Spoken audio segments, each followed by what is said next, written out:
ये है आपका परमाणु बम, दिख रहा है, और ये है वो जहाज जिसमें लाद के लाया गया था।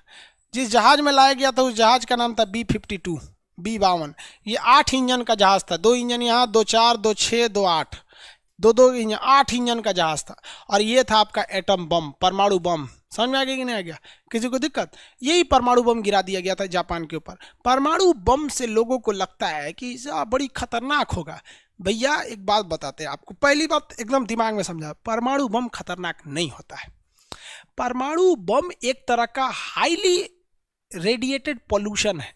परमाणु बम बम नहीं है भाई, ये एक तरह का प्रदूषण है, समझे? कोरोना क्या है? बम है? नहीं, ये प्रदूषण है, हमसे आप में फैल रहा, आपसे उसमें फैल रहा, जान ले रहा है। ऐसे ही परमाणु बम होता है। परमाणु बम का रेडिएशन कोरोना से भी छोटे होते हैं सब, और इसका असर हजारों साल तक रहता है, और ये हवाओं में फैल जाता है। जो इसको सूंघता है ना, उसका रेडिएशन हो जाता है 2 से 3 दिन के अंदर, उसका फेफड़ा, किडनी, गुर्दा सब सड़ जाता है, मर जाता है आदमी। तो परमाणु बम मान के चलिए कि दिल्ली में अगर फट गया तो हरियाणा के लोग 3-4 दिन बाद मरना चालू हो जाएंगे परमाणु बम से।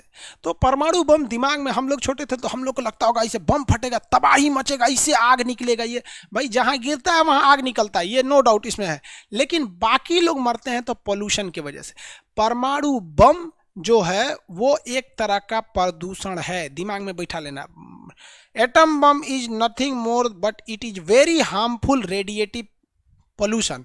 समझ में आ गया कि नहीं आएगा? इसका असर बहुत ज़्यादा पड़ता है। तो कोई भी प्रदूषण उसे कम करने का तो उपाय है, तो इसे कम करने के लिए बोरिक एसिड का छिड़काव किया जाता है। किसका छिड़काव किया जाता है? Boric acid. लेकिन याद रहना चाहिए, जो आदमी पहनने जाता है पूरी तरह से पीपीई किट होना चाहिए उसके पास। पीपीई किट, डॉक्टर वाला पीपीई किट नहीं, वो एटम बम वाला अलग ही होता है पीपीई किट। बोरिक एसिड, कौन सी एसिड? Boric acid. अगर बोरिक एसिड नहीं है ना तो प्याज जो होता है ना, परमाणु बम के रेडिएशन को सोख लेता है। तो अगर परमाणु बम कहीं मार दिया आपको, सपोज के लिए मान लीजिए सुनाया कि परमाणु बम चल गया यहाँ पे, तो क्या करना चाहिए? कमरे से नहीं निकलना चाहिए 1 हफ्ता तक। रजाई गद्दा जितना है उसको ओढ़ के चुपचाप 1 हफ्ता वैसे ही रहिए। पानी उनी नहीं है, निकलिए ससुरा। पानी उनी है तो कहीं इन्ने उन्ने से 1 बोतल रख लीजिए, 1 हफ्ता तक वहीं रहिए। प्याज व्याज है ना तो कूच काच के अगल बगल में रख लीजिए वहाँ पर, क्योंकि वो हवा में फैल चुका है, आपको दिखेगा नहीं। आप सूंघेंगे तो नॉर्मल रहेंगे, 1 हफ्ता बाद पूरा गल जाएगा, गलने लगेगा फेफड़ा उपड़ा। यहाँ पर परमाणु बम से प्रदूषित एक आदमी का दिया तो नहीं, फेफड़ा इधर छेद हो गया था पिठिया में, यहाँ पर। वो एक तरह का प्रदूषण है, समझ में आए? इसलिए लोगों की जान जाती है। अमेरिका ने मार दिया यहाँ पे। काहे मारा? तो सोच रहा जापानो खचरा था। जापान काहे खचरा था? तो देखिए,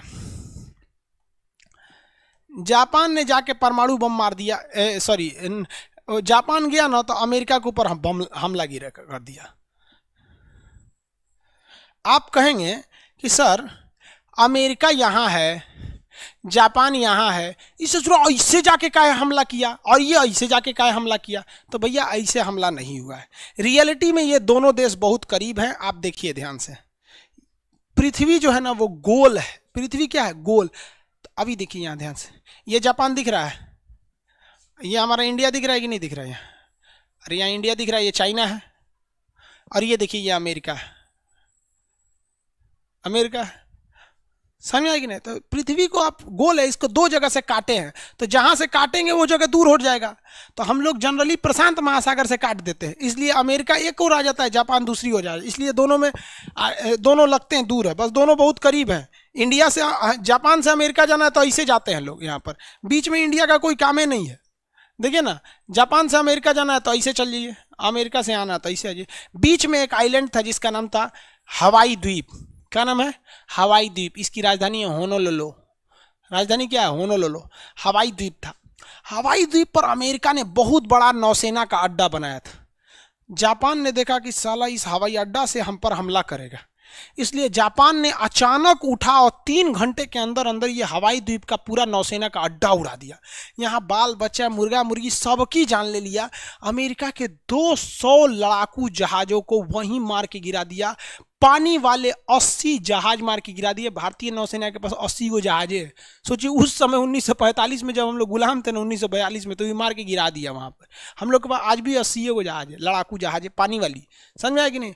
200 जहाज उड़ने वाली मार के गिरा दिया। 2-3 हज़ार के आसपास आदमी मार के गिरा दिया। अमेरिका पूछा, रे साला चोट्टा हमको काहे मारा रे? तो जापान कहा कि देख भाई, तुमको मारना मजबूरी था, तो अमेरिका कहा कि क्या मजबूरी था? कहा कि तुम इतना तेजी से डेवलप कर रहा था कि हम तुमको डेवलप करते तो हम तुम्हारे बराबरी थे, तुमसे आगे निकलने का एक रास्ता हम निकाले कि हम खुद थोड़ी रफ्तार से चलेंगे और तुमको खींच देंगे पीछे, तो हम लोग बहुत आगे निकल जाएंगे। तो हम आगे निकल गए। तो अमेरिका कहा कि तुमको इसकी कीमत चुकानी पड़ेगी। जापान ने कहा कि तुम्हें कीमत चुकानी पड़ेगी, सोच समझ के हमला किए हैं, कीमत चुकानी पड़ेगी। तब तक अमेरिका के वैज्ञानिकों ने बना लिया परमाणु बम। दुनिया में किसी को परमाणु बम का पता नहीं था। जापान ने कहा क्या कर लोगे सर, बम में चलाओगे, तोपे गोला चलाओगे, ये सोच रहा परमाणु बम चला खोज कर लिया। और परमाणु बम जब खोजा तो ये तो पहले से बिखियाइल था। बिखियाने का मतलब समझते हैं? Suddenly high level of angriness is known as बिखिया जाना। देहात के भाषा में बोलते हैं बिखिया गया, मतलब समझिए अचानक उसको बिख आ गया। बिखिया के अमेरिका गया ना, धाए धाए मारा परमाणु बम दू गो, और कहा कि अमेरिका तुम जापान तुम सरेंडर कर, ना तो तीसरका टोक्यो में मारेंगे। तो जापान ने सरेंडर कर दिया, कहा कि हम ना लड़बो। जापान ने उसी समय कहा कि भाई साहब युद्ध से कोनो फायदा नहीं होता है।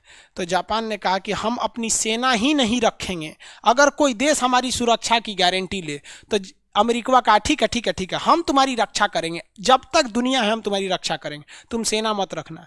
जानते हैं अमेरिका क्यों कहा? क्योंकि इसकी रक्षा करने के लिए यहाँ अमेरिका की सेना रखनी पड़ेगी। और उस समय चल रहा था शीत युद्ध, द्वितीय विश्व युद्ध के बाद शीत युद्ध, कोल्ड वार। कोल्ड वार में ये अमेरिका चाहता था रूस को दबा दे।